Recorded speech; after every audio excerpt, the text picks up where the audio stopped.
गुरुर्ब्रह्मा गुरुर्विष्णु गुरुर्देवो महेश्वर गुरु साक्षात् परब्रह्म तस्मै श्री गुरवे नमः।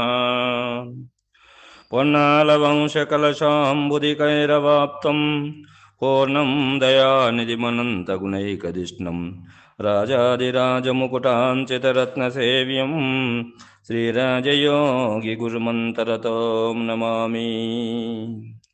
ద్వయాత్మదోషరహితకేవలాత్మస్వరూపకం భూమానందానుమయార్యపాదకమలసేవకం పూర్ణబోధసద్విచారరాజయోగవర్తనం దయానందరాజయార్య సద్గురు భజామ్యహం. శ్రీరాజయోగి ప్రియ శిష్యం అమలానందదీక్షితం పండరీనాథయోగేంద్రం సద్గురో తే నమో నమః. అస్మద్గురుసమారంభాం కృష్ణసాంధీపమధ్యమాం శ్రీమహావిష్ణుపర్యంతాం వందే గురుపరంపరాం. అచల సాంప్రదాయ పరంపరా గురువులందరికీ వందనములు. శ్రీ భూమానంద హనుమంతరి జదేశికేంద్ర సద్గురు పరబ్రహ్మణే నమః. భూమానంద హనుమంత దేశికేంద్ర ప్రభువరులచే విరచితమైన శ్రీ భూమానంద వాక్యత్రయ అను గ్రంథములో పరతత్వ ప్రకాశక కందార్థ ధరువులలో 10వ కందార్థమును మనము గురుమూర్తి కరుణచే మననము చేసుకుంటున్నాము. ఏమంటున్నాడు ఈ కందార్థములోనంటే, గురు తెరిగే శరీరం బని నిరతము బలికెదవు ఎప్పుడు ఇతర జనులతో, గురు తెరిగే తనువు ఎట్టిది గురుతెక్కడ ఉన్నదదియో గురిగా చెప్పుమురా. ఎరిగే తనువా ఎరిగి తెలుపుమురా, ఎరుక మరుపూల ఎరిగేదా ఎరిగిందా ఎరుగబడినదా అది ఏర్పాడియున్నదా గురిగా చెప్పుమురా. ఎరిగే తనువా ఎరిగి తెలుపుమురా అని అంటున్నాడు. పై కందార్థములో గురుతుగా అధ్యారూపమే ఎరుకయు విశ్వంబుగా ఏర్పడియుండును, మరియు అపవాదములుంగన నరుదించిన రీతి ఎరుక అరుగుచునుండు, తిరిగి రాక గురుతు లేకుండు, అప్పుడే స్వతసిద్ధం పరిపూర్ణం బట్టబయలని మనకు నిర్ధారణ చేసినారు ఆ కందార్థములో. కాబట్టి ఇక్కడ గురుతుగా అధ్యారూపమే, కాబట్టి గుర్తెరిగే శరీరం అనేటువంటిది అధ్యారూపమే, అది లేకనే తోచుచున్నది అని ఎప్పుడైతే నీవు గురుముఖత నీవు విచారించినావో, దీన్ని మనకేమన్నారు పెద్దలు అంటే, ఎరుకకు దృష్టాంతము ఏమని చెప్పినారు దీక్షితుల వారు అంటే, కలదోచిన శరీరము ఎలాగో అలాగే ఈ మూలము లేని గుర్తెరిగే శరీరము ఏమీ లేదు అని మనకు షోడశి వాక్యము సంపూర్ణ వాక్యముగా సిద్ధాంతం చేసి ఉన్నారు దీక్షిత ప్రభువుల వారు. దానినే ఇక్కడ మనకు మరి భూమానంద హనుమంత దేశికేంద్రుల వారు కూడా దానినే నిర్ధారణ చేసినాడు ఈ కందార్థములో. గురుతుగా ఆధ్యారూపమే, అది లేకనే అది మాయా స్వరూపము. ఆ గుర్తెరిగే శరీరం అనేటువంటిది మాయ, అది తోచింది దేనిలో అంటే పరిపూర్ణ పరభయలలో లేకనే తోచి ఈ జీవేశ్వర జగత్తుగా పరిణామము చెంది మనకంతా కూడా విశ్వమంతా ఇది కనబడుతుంది మృగశలము వలె అని చెప్పి మనకు పెద్దలు నిర్ధారణ చేసినారు. కాబట్టి అలాంటి గురుతుగా ఆధ్యోరూపమయ్యేటువంటి ఈ గుర్తెరిగే శరీరమే మరి ఇది చూస్తూ ఉంది కదా. అందుకొరకు ఏమంటున్నాడు అంటే, మరి గురుతెరిగే శరీరం బని నిరతము బలికెదవు ఎప్పుడు ఇతర జనులతో అంటున్నాడు. కాబట్టి ఈ గుర్తు అనేటువంటి దానితోనే మరి కలలో ఈ గుర్తు ఎరిగినావు కదా, అంటే కలలో చూసినటువంటి శరీరములన్నీ కూడా అక్కడ కళ్ళతోనే చూసినావు కదా, ఆ శరీరములన్నీ కూడా యదృశ్యం తన్నస్యం, ఆ కంటికి కనబడేటువంటి ఆ కన్నుకు ఆ మనోనేత్రానికి కనబడేటువంటిది అదంతా కూడా దృశ్యమానమైనటువంటి ఆ కళ అనేటువంటి ప్రపంచము కూడా మేల్కొన్న తర్వాత ఇది లేనిదే, ఇది ఉత్తదే, ఇది తోచింది కళ అని నిర్ధారణ చేసుకున్నావు కదా.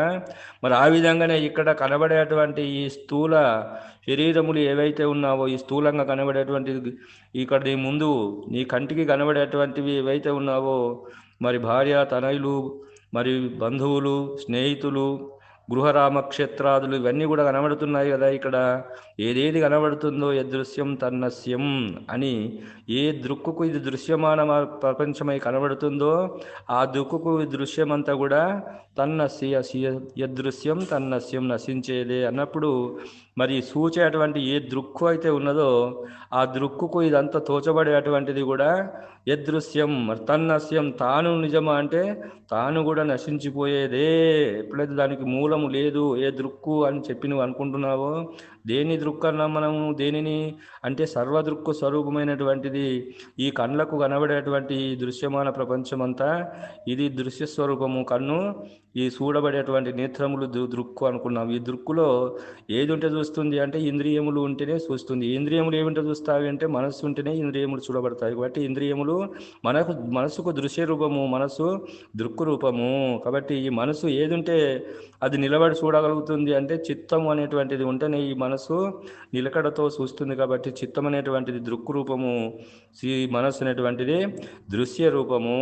కాబట్టి ఈ చిత్తము ఏది నిశ్చయం చేసినటువంటి దాన్ని చూస్తుంది ఇది అంటే బుద్ధి అనేటువంటిది నిశ్చయించినటువంటి సమస్తమునే ఇది చూడబడుతుంది, చూస్తుంది. కాబట్టి ఈ యొక్క చిత్తము దృశ్యము, మరి ఆ బుద్ధి దృక్కు.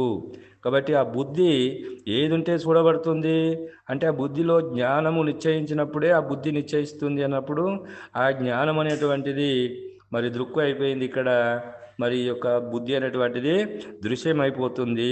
కాబట్టి జ్ఞానములకు అతీతంగా ఉన్నటువంటిది అదేంటిది ఇక్కడ అంటే జ్ఞాత అనేటువంటి వాడే ఇక్కడ మరి ఇక్కడ కూటస్థుడు అనేటువంటి వాడు.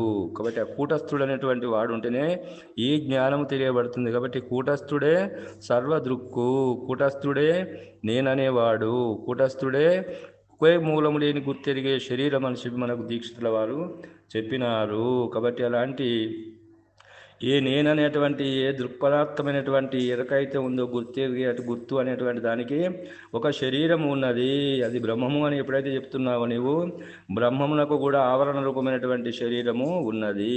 కాబట్టి అందుకొరకే దాన్ని గుర్తెరిగే శరీరం అని చెప్పి మనకు దీక్షితుల వారు నిర్ధారణ చేసినారు. కాబట్టి ఆ గుర్తెరిగేటువంటి శరీరము అనేటువంటిది అది ఏమిటో వస్తునిశ్చయపూర్వకంగా నీవు గురుముఖత తెలుసుకున్నావా, తెలుసుకొని అందరితో మరి జనులతో చెప్తున్నావు కదా, అందరితో గురుతెరిగే తనువ గుర్తెరిగే శరీరము, గురుతెరిగే శరీరం అని నిరతము వలికెదవు ఎప్పుడు ఇతర జనులతో అని చెప్తున్నావు కదా.